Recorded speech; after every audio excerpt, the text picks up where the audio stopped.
Hi guys, welcome to How to Solutions YouTube channel. In today's video, I'm going to show you how you can add Phantom to MetaMask. Before getting into this video, must subscribe to our YouTube channel and click on the bell icon. The first step you need to do is to open MetaMask, and then you need to click on Add Network, and this page will be pop up.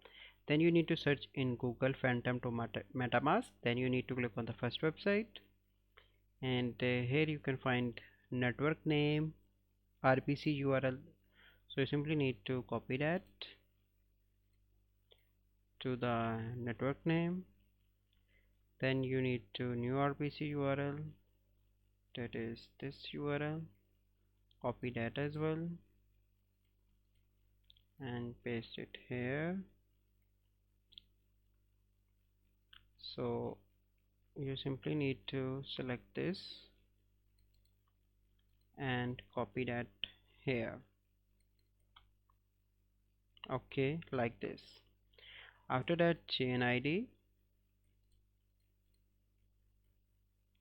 and after that currency symbol, that is FTM,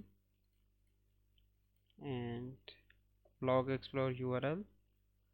So you simply need to copy that as well and paste it here and click on save. Once you click on save, then your Phantom is added to MetaMask. So this is a process by which you can add Phantom to MetaMask. I hope you find this video helpful.